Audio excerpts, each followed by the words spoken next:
देखो question number 28 के अंदर हम परफेक्ट पार्टिसिपल का इस केस ले रहे हैं। जैसे आपने देखा था हैविंग प्लस V3, ये क्या था? Perfect participle. और जैसे कि नाम से पता है परफेक्ट पार्टिसिपल का मतलब कि एक काम होने के बाद जब दूसरा काम हो रहा है, ठीक है ना। सो यहां पे क्या नजर आ रहा है आपको कि having been finished his work Praveen went to market to get some fruit and vegetables for the dinner. यहां हैविंग और V3 के बीच में आपको बीन भी दिख रहा है, और अगर ये बीन आ रहा है तो इसका मतलब क्या कि ये सेंटेंस जो है ये किसमें लिखा जा रहा है? पैसिव वॉइस में, जो कि गलत है, राइट।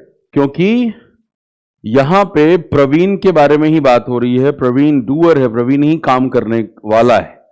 तो हैविंग फिनिश्ड हिज वर्क, अपना काम पूरा करने के बाद Praveen went to market to get some fruit and vegetables for dinner. तो अपना काम पूरा करने के बाद प्रवीण मार्केट गया कुछ फल और सब्जियों को लेके आने के लिए, डिनर के लिए एक्चुअली। तो यहां से बीन को हटा दीजिए, राइट। बीन प्लस V3 अगर आपको दिख रहा है तो जाहिर तौर पे वो क्या है? पैसिव वॉइस में है, ठीक है। आइए अगले क्वेश्चन पे चलते हैं। बाल किशोर ने आंसर किया हुआ है, it is a slippery road so you had better to drive with all care and caution और we may meet with a serious accident. आपको याद होगा कल भी आपने एक क्वेश्चन किया था जहां पे हैड बेटर का इस्तेमाल हुआ था, और मैं बार बार हैड बेटर इसलिए दिया मैंने बैक टू बैक क्योंकि हैड बेटर की आदत है नहीं हमें मॉडल वर्ब के तौर पे।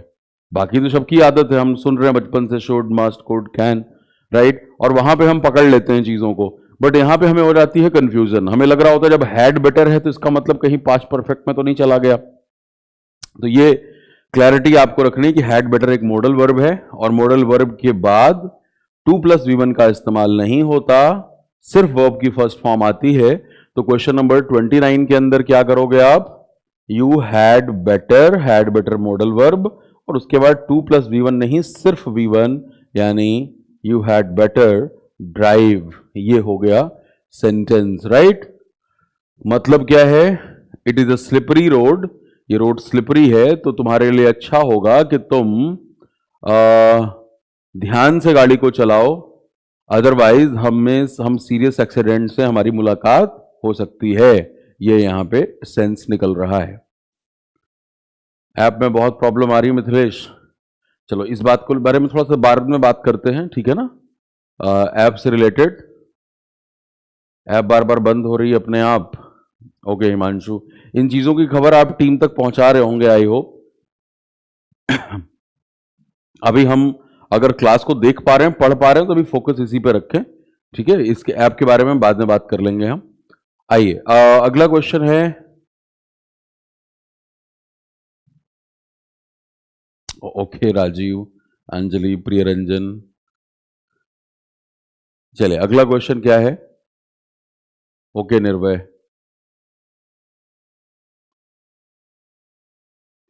दोबारा इंस्टॉल कर लो फिर ऐप सही से वर्क कर रहा है। बिल्कुल बाल किशोर, तो वही है कि आपको उसको री इंस्टॉल करना पड़ेगा, जब भी अपडेट होगा तो जाहिर तौर पर री इंस्टॉल कर रहे होगे।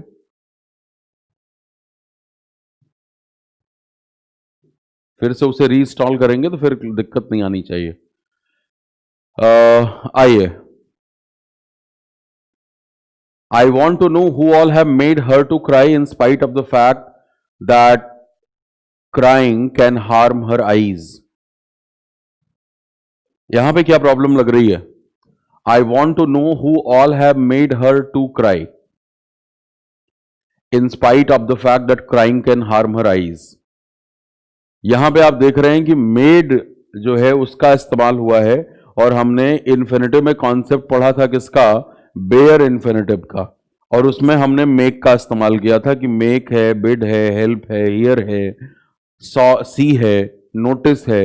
ये जो वर्ब है ये अपने साथ बेयर इन्फिनेटिव लेते हैं। इसका मतलब कि इनके बाद जो वर्ब लगाओगे आप उनमें 2+V1 का इस्तेमाल नहीं होगा, जबकि यहां पे हुआ है। तो क्वेश्चन नंबर 30 में क्या हो जाएगा? Who all have made her cry, to cry नहीं होगा।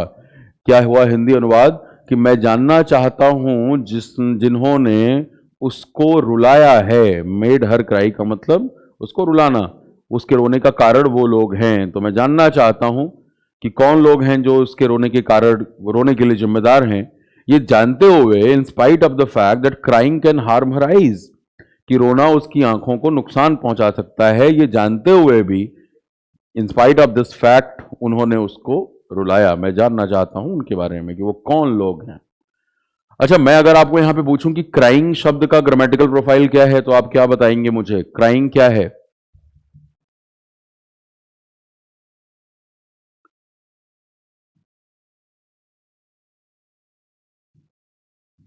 वेरी गुड, नाउन, जिरंड, बहुत अच्छे। अंजलि बाल किशोर, नहीं राजीव, वर्ब कहां से है मेरे भाई? नाउन है, बिल्कुल। तो crying can harm her eyes, क्योंकि दैट के बाद अगला क्लॉज वो हो गया और उसमें जिरंड जो है वो सब्जेक्ट है। People resort to malpractices because they do not have faithful in their own abilities. क्या दिक्कत लग रही है सेंटेंस में? People resort to malpractices because they do not have faithful in their own abilities. Very good, Anshul. They don't have faith. Very good. अब यहां पे देखो क्वेश्चन नंबर 31 के अंदर क्या नजर आ रहा है आपको कि भाई दे डू नॉट हैव यहां पे क्या है? मेन वर्ब ऑफ पोजीशन, और उसके बाद क्या आना चाहिए? नाउन। तो हैव आपका मेन वर्ब ऑफ पोजीशन है और वर्ब का ऑब्जेक्ट हमें चाहिए, तो ऑब्जेक्ट कौन बनता है? नाउन। फेथफुल तो क्या है? एडजेक्टिव है, ठीक है ना? तो हमें यहां पे चाहिए था noun. They don't have faith. Very good. They do not have faith in their own abilities. Hardly had he threw the ball when it fell on the ground. Hardly, बहुत ही आसान सा क्वेश्चन। बताइए क्या दिक्कत लग रही है इसमें? कौन से पार्ट में कैसे करेक्ट करोगे आप? बहुत अच्छे, प्रियरंजन, आंचल का जवाब। पेमेंट डेबिट हो गया है, कोर्स एक्टिवेट नहीं हुआ। गुंजन, कोई बात नहीं भाई, जब पहले दिन होती है बहुत ट्रैफिक होता है, जब बैच में एनरोलमेंट हो रही होती है, तो आप एक बार कॉल करके मैनुअली करा देंगे, ठीक है गुंजन? जिन लोगों ने भी पेमेंट करी और आपको अभी भी बाई नाउ दिख रहा है, तो एक बार कॉल करके आप उसको एक्टिवेट करा लेंगे, कोई दिक्कत नहीं होगी। या आप मेरे को एक बार फेसबुक पेज के ऊपर अपना जो डिटेल्स हैं वो स्क्रीनशॉट भेज दीजिएगा पेमेंट डिडक्शन का। मैं यहाँ पे जब क्लास के बीच में टाइम मिलेगा मुझे कुछ 5-10 मिनट का, तो उस बीच में मैं टीम को दिखा करके एक्टिवेट भी करा दूंगा, तो अगर किसी की ऐसी दिक्कत है तो। चलो, अगला क्या है? People resort to malpractices because it हो गया। हार्डली हैड ही थ्रोन होगा, हैड का इस्तेमाल हुआ है, वर्ब की थर्ड फॉर्म आपको लगानी पड़ेगी। और आपको पता है ये केस हमने पहले भी डिस्कस किया है, बार बार एसएससी में आता है। कौन से शब्द? Hardly, scarcely, rarely, बेयरली। Hardly, scarcely, rarely, बेयरली। क्या बातें ध्यान में रखनी है? दो बातें हैं। एक तो इनके साथ रूल ऑफ इन्वर्जन इस्तेमाल होता है। रूल ऑफ इन्वर्जन का मतलब क्या है कि जनरली सब्जेक्ट प्लस वर्ब आता है, सभी को पता है, subject plus verb plus object. लेकिन इन्वर्जन का मतलब कि आपने पोजीशन को बदल दिया, स्वैप कर दिया, तो वहां पे हेल्पिंग वर्ब पहले आता है और फिर सब्जेक्ट आता है। जैसे कि आपको इस सेंटेंस में दिखाई दे रहा, हैड पहले आया है और फिर ही आया है। तो एक तो ये बात ध्यान में रखनी, और हैड आया है तो जाहिर तौर पे वर्ब की थर्ड फॉर्म होगी, तो हार्डली हैड ही थ्रोन हो गया। और दूसरी दिक्कत कहां पे क्रिएट करते हैं? जहां व्हेन लिखा है पेपर में, वहां पे देन, THAN लगा के दे देते हैं, या कई बार THEN लगा के दे देते हैं। तो नहीं, इनके साथ हमेशा व्हेन शब्द की जोड़ी बनती है। कोरिलेटिव कंजंक्शन के पेयर हैं ये तो। और देन की जोड़ी बनती है नो सूनर के साथ। तो याद रखना, हमेशा देखने को मिलता है, मतलब इस कॉन्सेप्ट के ऊपर प्री में, मेंस में, हर जगह आपको क्वेश्चन देखने को मिलते हैं। She had offered a temporary assignment, but she turned it down, saying that she would accepted only a permanent one. क्या प्रॉब्लम लग रही है इसमें? बहुत अच्छे, आंचल ने बताया she would accept।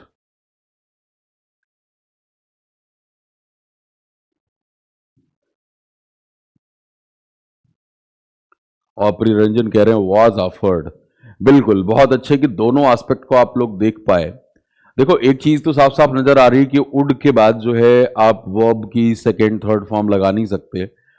वुड के बाद वर्ब की फर्स्ट फॉर्म ही आएगी, एक्सेप्ट आएगा। अगर हम जा रहे हैं एक्सेप्टेड के साथ तो वुड हैव होता तो हम जाते। लेकिन जब हमने सेंटेंस को देखा तो क्या नजर आ रहा है कि she had offered a temporary assignment. अब इस क्लॉज का हिंदी अनुवाद क्या हुआ? She had offered a temporary assignment. उसने किसी को टेम्पररी असाइनमेंट ऑफर किया था। अब किसको किया था ये भी नहीं लिखा है, सिर्फ इतना लिखा है शी हैड ऑफर्ड, उसने किया था किसी को temporary assignment, but she turned it down. लेकिन उसने खुद ही मना कर दिया, ये कहते हुए कि मैं सिर्फ ना परमानेंट असाइनमेंट ही लेती हूं, टेम्पररी असाइनमेंट नहीं लेती। तो भाई यहां पे तो मामला ही गड़बड़ हो रहा है। पहले वाले क्लॉज में शी लग रहा है ऑफर देने वाली है, और बट के बाद का जो क्लॉज है वहां से लग रहा है कि शी ऑफर लेने वाली है। तो आखिर पहले हमें तय करना पड़ेगा कि एक ही सेंटेंस में ये शी कर क्या रही है, या ऑफर दे रही है, ऑफर ले रही है। तो जब आप ये पढ़ोगे पूरा सेंटेंस तो आपको समझ में आएगा कि बट से पहले वाले क्लॉज में भी एरर है। अब हो सकता है वो मेरे टाइपिस्ट से टाइप करने में एरर हो गया हो, बट सेंटेंस को पढ़ते ही वो चीज नजर आ रही है। तो आप इसको क्या कर सकते हैं, क्वेश्चन नंबर 33 में आप कर सकते हैं शी हैड बीन ऑफर्ड। हो सकता है टाइपिस्ट से बीन छूट गया हो। शी हैड बीन ऑफर्ड, अब ये क्या हो गया? शी हैड बीन ऑफर्ड हो गया पैसिव वॉइस। अब वो काम करने वाली नहीं है, उसके ऊपर काम किया गया, उसे ऑफर दिया गया। अब ये पैसिव वॉइस में हो गया। She had been offered a temporary assignment, उसे एक टेम्पररी असाइनमेंट दिया गया, but she turned it down, लेकिन उसने उस असाइनमेंट को लेने से मना कर दिया, ये कहते हुए saying that she would accept. तो दूसरी वाली दिक्कत, डेफिनेटली वुड के बाद एक्सेप्टेड आ नहीं सकता, तो वहां पे भी आप वुड के बाद क्या लगाओगे? Would accept. उसने क्या कहा कि she would accept only a permanent one. वो टेम्पररी असाइनमेंट नहीं लेती है, वो परमानेंट लेती है। आपने क्योंकि उसको टेम्पररी असाइनमेंट दिया है इसीलिए उसने उसको टर्न डाउन कर दिया, एक्सेप्ट नहीं किया। ये सेंस है यहां पे। ठीक है, बात क्लियर हो गई सभी को? शी वुड हैव एक्सेप्टेड की कोई गुंजाइश नहीं है निर्भय। हमें ये नहीं कि एक्सेप्टेड लगा है तो उसके हिसाब से हैव लगा दे, हमें सेंस भी देखना पड़ेगा ना। तो वहां पे सेंस आप देख रहे हो तो समझ में आ रहा है कि वुड हैव एक्सेप्टेड की वहां कोई आवश्यकता नहीं है, वुड एक्सेप्ट। चलिए आगे बढ़ते हैं। 36 से लेकर के 40 तक मैं थोड़ी देर चुप रहता हूं, 2-3 मिनट, आप तब तक देख लीजिए एक बार इनको।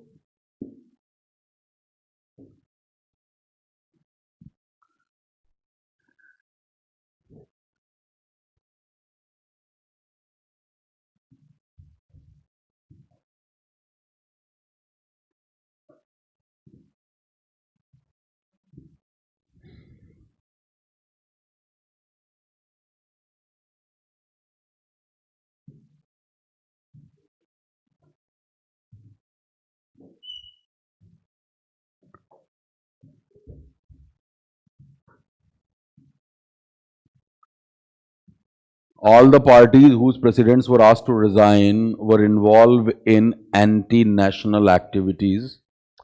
How is that you did not told us even about your address and phone number? This time election did not had heat and dust usually associated with it.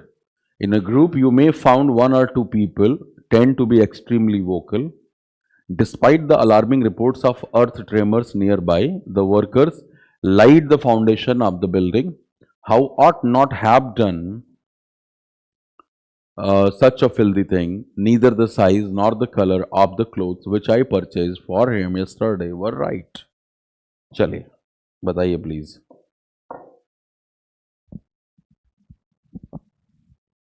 Number डाल करके अपने अपने आंसर्स लिखिए, आपकी भागीदारी जरूरी है इतने ज्ञान के बाद।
चलिए, your time is up.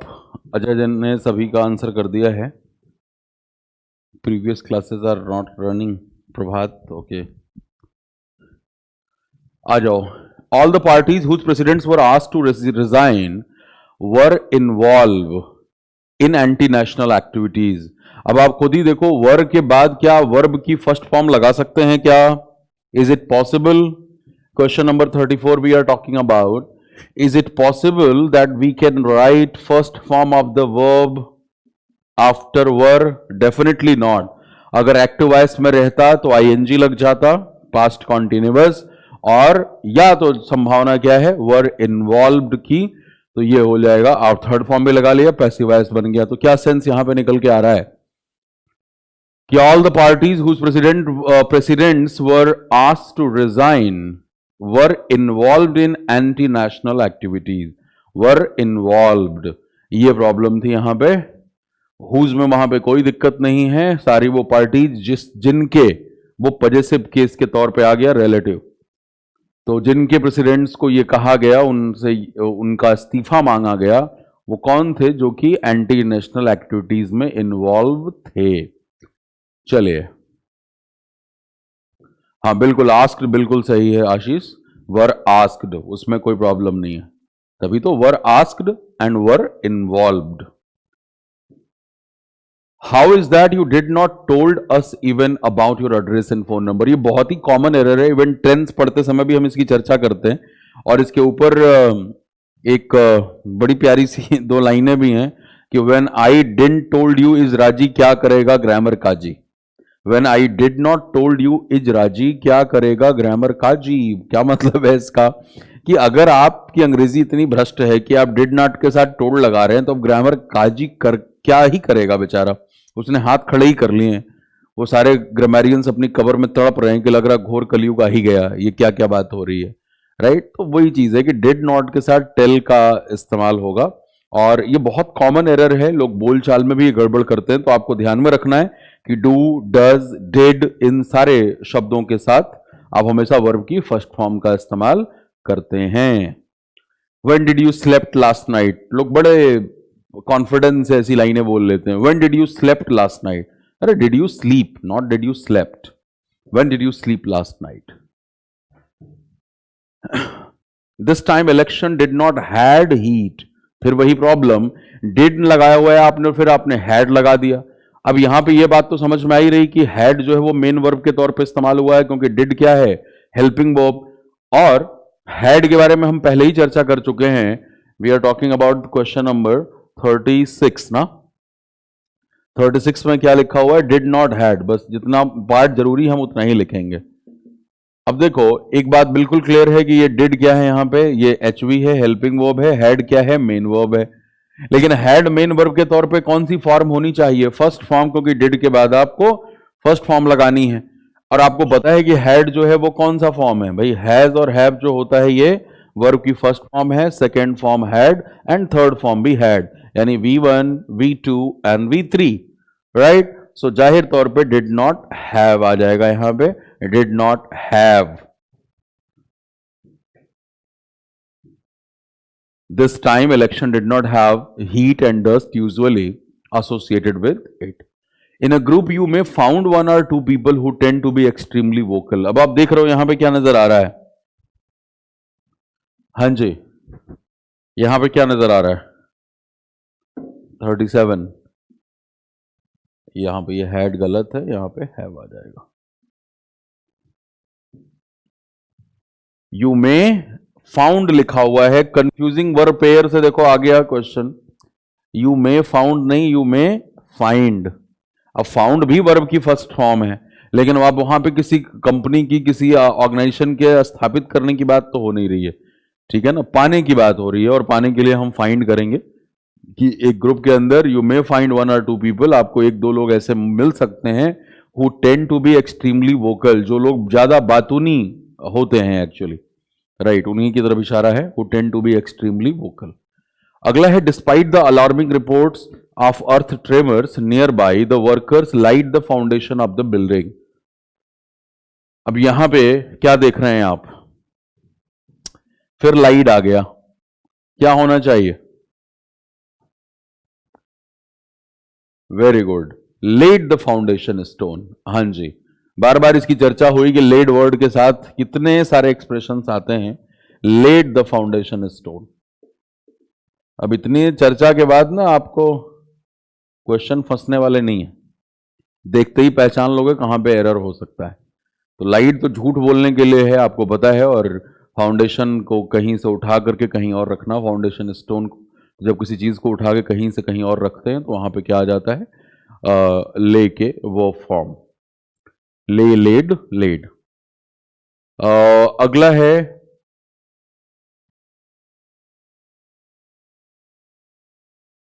Despite the alarming reports of earth tremors. बहुत प्रॉब्लम हो रही है न्यू अपडेट में। मैं एक बार भी टीम से बात कर लूंगा क्लास के बाद ना, कि कुछ एक तरह के ऐसे वीडियो डाल दें वो कि क्या क्या दिक्कत हो रही तो क्या क्या करना है हमको। ठीक है। You are late because app is not responding. App में अभी भी दिक्कत है।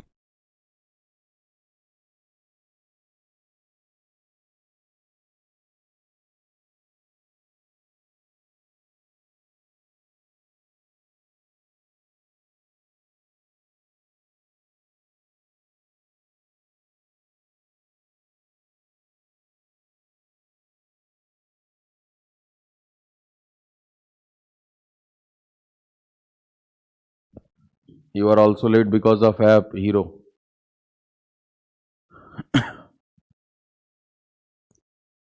6 बार री इंस्टॉल कर लिया, क्लास रुक रही है।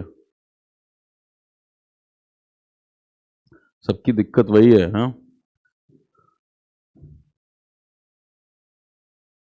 कि अच्छा अच्छा, मैं तो सोच रहा था ये तो पता ही होगा, लेकिन जब मिलता है कोची से तो लगता है अच्छा ये भी नहीं पता हो सकता है। ओ, तो इसका मतलब अब आने वाले जो बच्चे होंगे मैं उनमें इन बातों का भी ध्यान रखूंगा, हो सकता है कुछ बच्चे को ये भी ना पता हो। वही चीज यहां पे भी लिखी है, और प्रोवाइडिंग में कोई दिक्कत नहीं है। अगला लिखा था actor loves to think never enjoyed stick to one kind of role and finds it too difficult to fulfil everyone's expectation. तो 48 में एक तो साफ साफ नजर आ रहा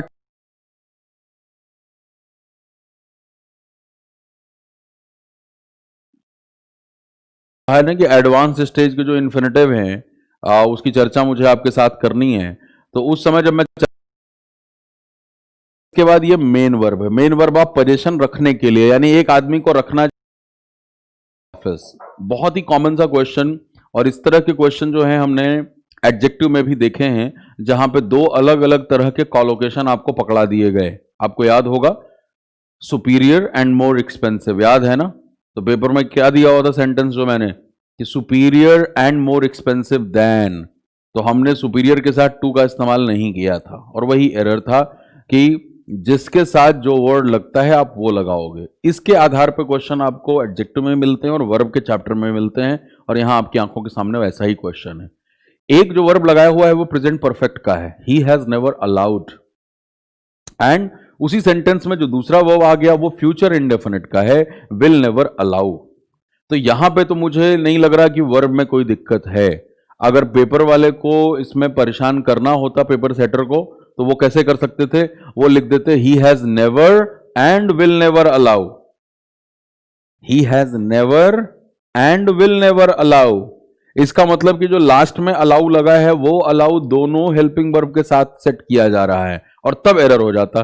जैसे वो एडजेक्टिव वाले क्वेश्चन में superior and more expensive than, तो देन ही आखिरी शब्द था, तो इसका मतलब हम सुपीरियर के साथ भी देन मान रहे थे, जो कि एरर था। तो वही दिक्कत यहां पे भी होती अगर अलाउड नहीं लिखा होता। यहां लिखा है, यहां पे कोई एरर नहीं है।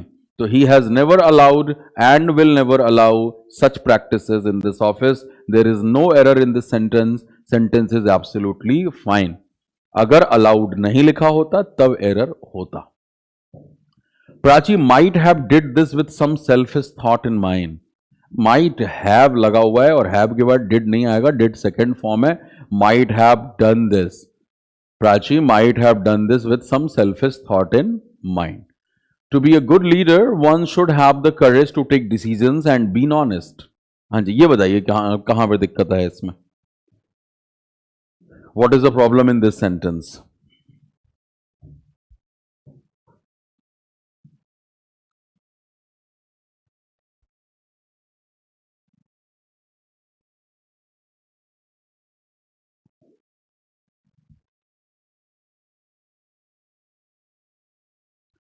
Very good. Be honest, be honest, be honest, Anchal, Yogesh, कप्तान, बहुत अच्छा है। हाँ जी, यहां पे बी ऑनेस्ट जो है वो वर्ड करेक्ट होगा।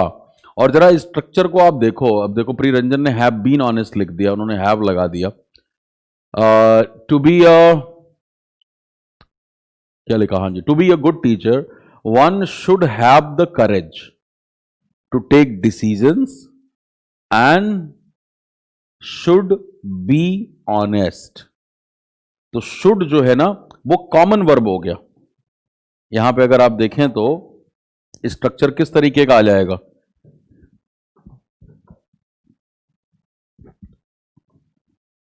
जब हम तोड़ लेते हैं सेंटेंसेस को फिर हमारी कंफ्यूजन दूर हो जाती है। आप देखिए यहां पे to be a good teacher one should, जितना पार्ट है वही लिख रहा हूं मैं, one should have the courage and be honest. ठीक है ना, यही है, should have the courage to take decisions, ठीक है वो आगे, एंड बी ऑनेस्ट। अब यहां पे देखो आप, शुड क्या हो गया, मॉडल वर्ब। मॉडल वर्ब क्या होता है, एक तरीके से हेल्पिंग ही वर्ब होता है। मॉडल वर्ब है, इसके बाद ये मेन वर्ब है। मेन वर्ब आप पोजीशन रखने के लिए, यानी एक आदमी को रखना चाहिए क्या, क्या होना चाहिए एक इंसान के पास, साहस। तो should have the courage, have main verb, courage हो गया आपका एब्स्ट्रैक्ट नाउन जो कि ऑब्जेक्ट ऑफ वर्ब है।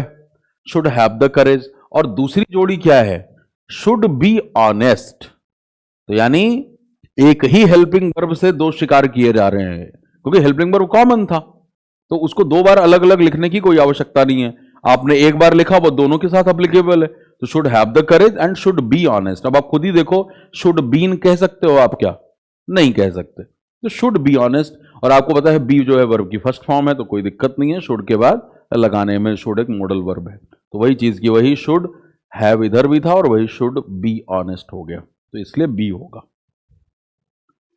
ठीक है, डिसीजंस होगा सर, कहां पे लिखा है डिसीजंस, हाँ कोई प्रॉब्लम नहीं, डिसीजंस में कोई दिक्कत नहीं है। वंस डिसीजन हो सकता है क्या, भाई उसमें कोई जरूरत तो है नहीं इस तरीके की लिखने की वहां पे कि one should have the courage to take decisions में, ऐसा नहीं, वंस डिसीजंस कोई आवश्यकता नहीं है वहां पे। अगर मान लो हिज डिसीजन लिखा होता, हिज डिसीजंस, तो आप वहां पे वंस करते, तो वहां पे कोई इस तरह का स्ट्रक्चर है ही नहीं। करेज के बाद इन्फिनेटिव का इस्तेमाल हो गया है ना, वहां पे इन्फिनेटिव स्ट्रक्चर का इस्तेमाल हुआ है, टू टेक, तो उसमें कोई दिक्कत नहीं है, हीरो। ठीक है, आइए, palm oil is very useful and is use to make products ranging from soap to biodiesel. Palm oil is very useful and is used to make products ranging from soap to biodiesel. Very good, यही correct है, ranging from, तो used to होगा, use to कोई word नहीं होता, used to.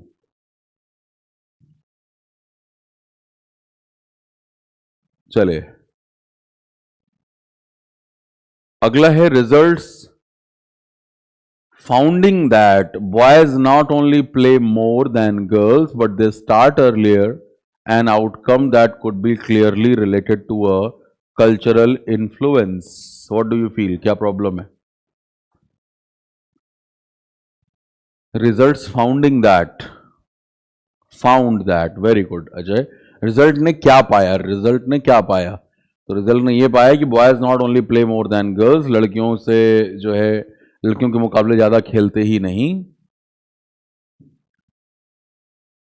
But they start earlier, वो जल्दी शुरू भी करते हैं, and outcome that could be clearly related to a cultural influence. और ऐसा जो हो रहा है, ये जो आउटकम है, इसको हम क्या देख सकते हैं, could be clearly related to a cultural influence, cultural influence से रिलेट करके हम इसे देख सकते हैं।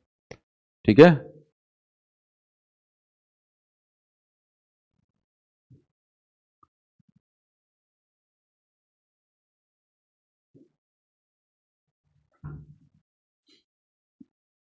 नहीं ये रट के नहीं बैठना कि नॉट ओनली के साथ बट ऑल्सो हमेशा ही आएगा। सर जी क्वेश्चन 42 एक्सप्लेन अगेन। मिथिलेश उसमें क्या एक्सप्लेन करना था? मैंने वही कहा कि सेंटेंस सही है। ही हैज नेवर अलाउड, अब हिंदी अर्थ भी सुन लो। Has never allowed present perfect हो गया, तो क्या मतलब है कि उसने ना तो कभी अलाउ किया है एंड विल नेवर अलाउ, और ना कभी अलाउ करेगा इन तरह के काम इस ऑफिस में।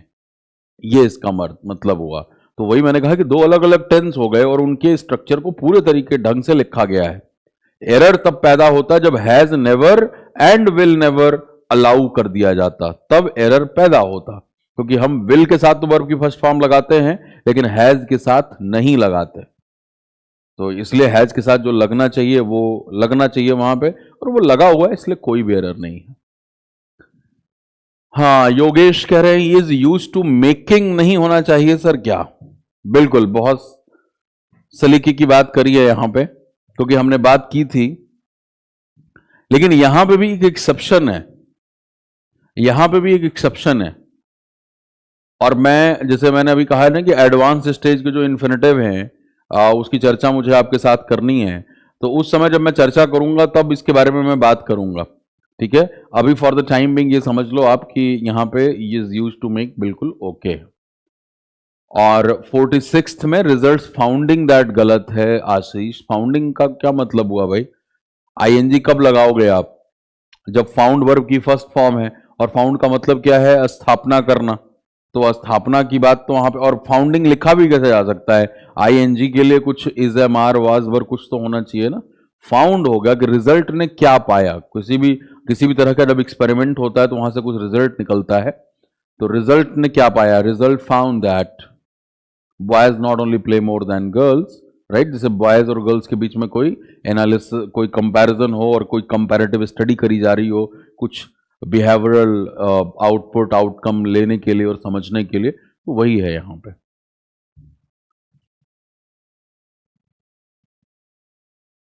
और वही बात कि छोटे से स्कूल के बच्चों की तरह ये रट के मत बैठ जाओ कि हमेशा नॉट ओनली के तुरंत साथ बट आल्सो आएगा ही आएगा।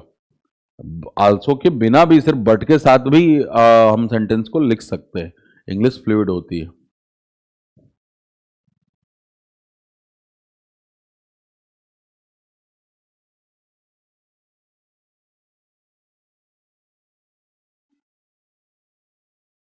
नहीं, वन शुड हैज नहीं होता भाई, वन शुड हैव होता है सोनू।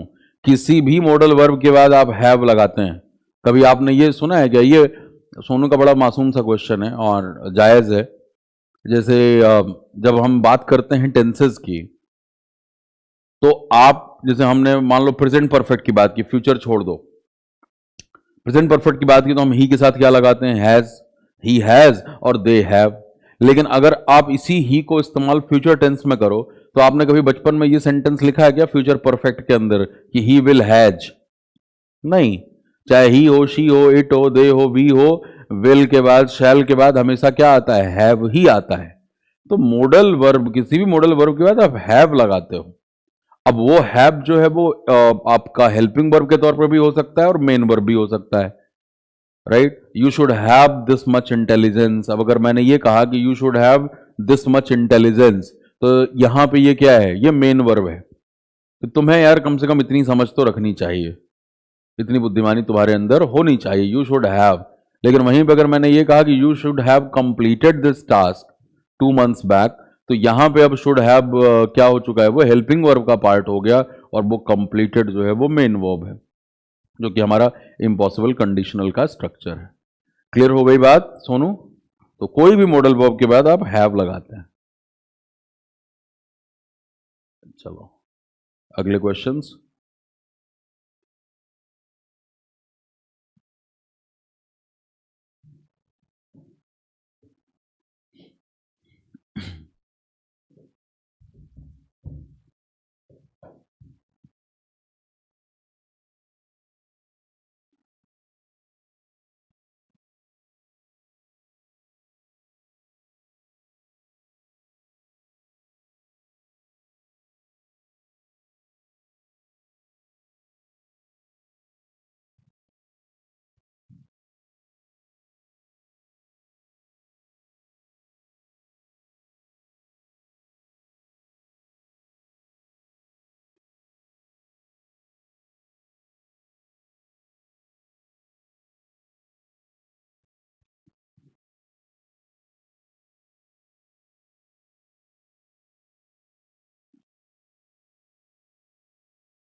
हाँ जी, आ जाइए। अभी साउंड आ रहा है सभी को?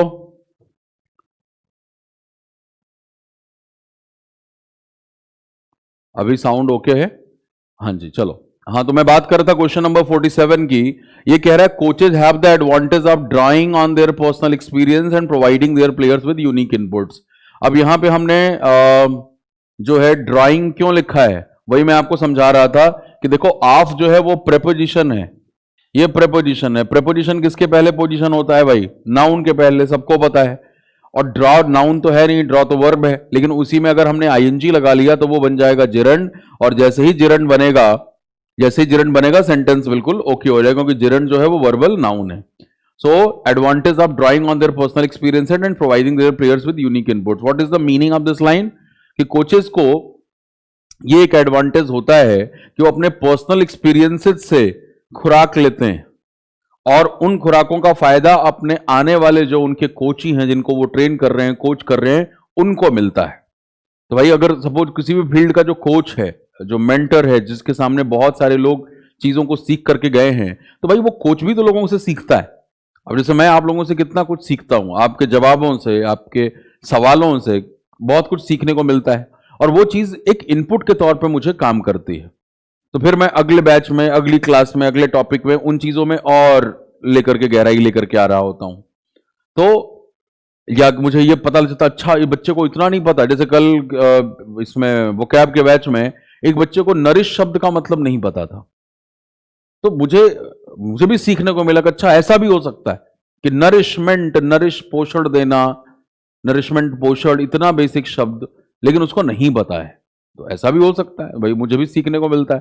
तो ये क्या है? ये वही चीज यहां पे लिखी कि अपने एक्सपीरियंसेस से कोच भी सीखता है कि अच्छा अच्छा मैं तो सोच रहा था ये तो पता ही होगा, लेकिन जब मिलता है कोची से तो लगता है अच्छा ये भी नहीं पता हो सकता है। ओ, तो इसका मतलब अब आने वाले जो बच्चे होंगे मैं उनमें इन बातों का भी ध्यान रखूंगा, हो सकता है कुछ बच्चे को ये भी ना पता हो। वही चीज यहां पे भी लिखी है, और प्रोवाइडिंग में कोई दिक्कत नहीं है।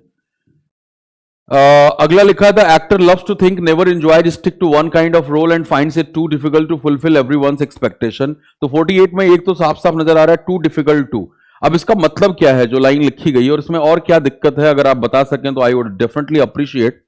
कि जो एक्टर सोचना पसंद करते हैं वो कभी भी एक तरह के रोल के साथ स्टिक नहीं रहते, एक ही तरह के रोल नहीं करते, वो वैरायटी लेके आते हैं अपने काम के अंदर, right? So the actor loves to think, never enjoy, stick to one kind of role and finds it too difficult.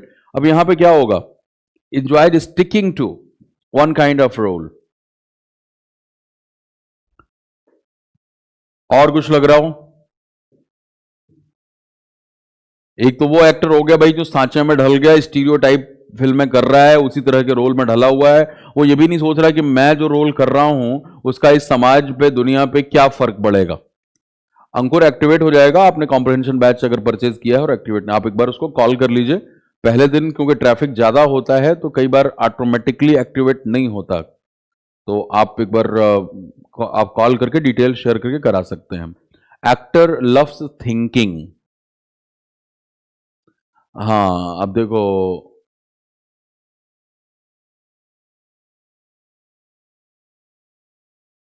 Prabhat, round corner is my exam and all previous classes are not being telecast in spite of being. Don't cry Prabhat, don't worry। क्यों परेशान हो रहे हैं आप? सारी classes बिल्कुल आपको मिलेंगी। मैं अभी एक बार टीम से इसके रिगार्डिंग बात कर लेता हूं। चलिए, तो the actor loves to think. अब देखो लाइक और लव के साथ आपने अभी जो है केसेस किए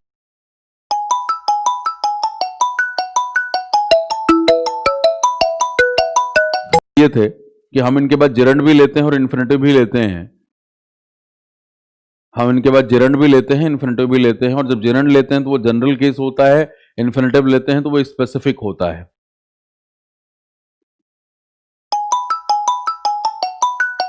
सबका पीडीएफ मिलेगा मेरे भाई कॉम्प्रिहेंशन में, हर यहां पे पीडीएफ नहीं मिलता। लग रहा मुझे आना ही पड़ेगा एक बार। हाँ, मैं आया नहीं अभी तक। सारे टॉपिक्स का पीडीएफ मिलेगा। कल ही आकर के ना, जब पहली क्लास करूंगा तब आपको फिर से सारी बातें बता दूंगा मैं।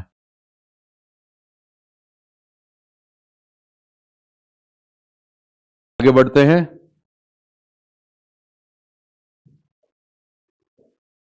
ये 53rd क्वेश्चन शायद मुझे स्क्रीन पे दिख नहीं रहा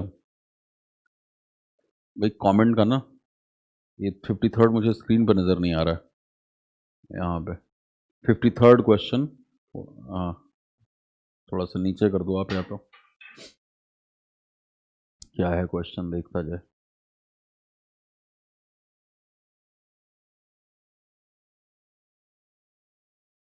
Having work in both, having work both in public and private sector banks, Mr. Rao is the ideal choice to take over as chairman. साफ साफ पता लग रहा है having worked, वही perfect participle, having worked in both public and private sector banks. Public और private sector banks में काम करने के बाद मिस्टर राव जो हैं वो आइडियल चॉइस हैं टेक ओवर करने के लिए as chairman. The actress,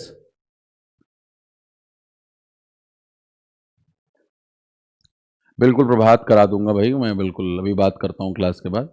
the actress was ordered for wearing N alcohol monitoring bracelet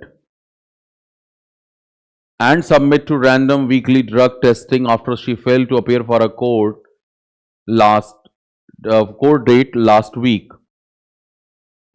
क्या हो जाएगा? The actress was ordered. Okay अल्फाबीटो, मैं देख लूंगा मैसेज। क्या नाम है आपका? इधर तो अल्फाबीटो है, वैसे एक्चुअल नाम क्या है? The actress was ordered to wear.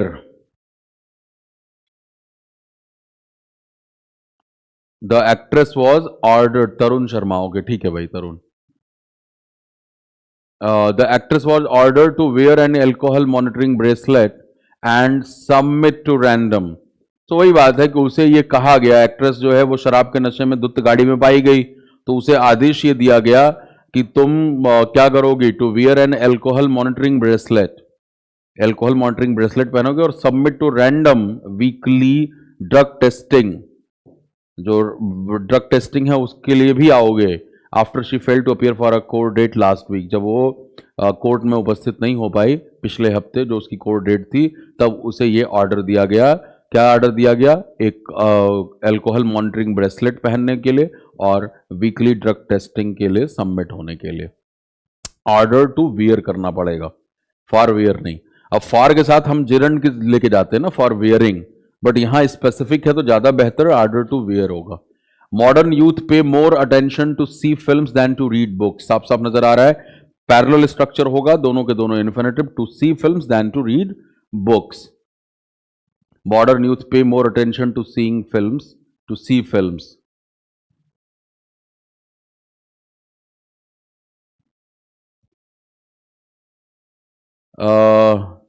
I need cleaning my shoes with soap and water. I need to clean. I need to clean my shoes with soap and water. Very good. अब देखो आपने need और wish कराया था मैंने ना, ये gerund भी लेता है और इन्फिनेटिव भी लेता है। अब जैसे कहा जाए कि भाई your shoes needs cleaning, your shoes needs cleaning, तुम्हारे जूतों को सफाई की जरूरत है, तो वहां नीड्स के साथ जिरंड आएगा। बट यहां पे आई नीड है तो उधर के साथ infinitive, I need to clean my shoes. Do you mind helping me to the task, आपको पता है माइंड के बाद क्या होगा? जिरंड का फॉर्म आएगा। Do you mind helping me to the task. अगला है you should avoid to travel, you should avoid travelling, avoid के साथ gerund, you should avoid travelling in the rush hour. देख रहे हो वही कि किसके साथ जिरंड किसके साथ इन्फिनेटिव, उसी के ऊपर क्वेश्चंस हैं ये सारे। And negotiations with the bank are at an advanced stage and we hope to sign the deal soon. Negotiations with the bank are at an advanced stage. Bank के साथ जो negotiation है वो एक advanced stage पे है और we hope to sign the deal soon. अब यहाँ टू के बाद signed लिख ही कैसे सकते हो आप? राइट, टू हैव साइंड होता लेकिन उसकी कोई जरूरत नहीं है यहाँ पे। ये simple infinitive, we hope to sign the deal soon.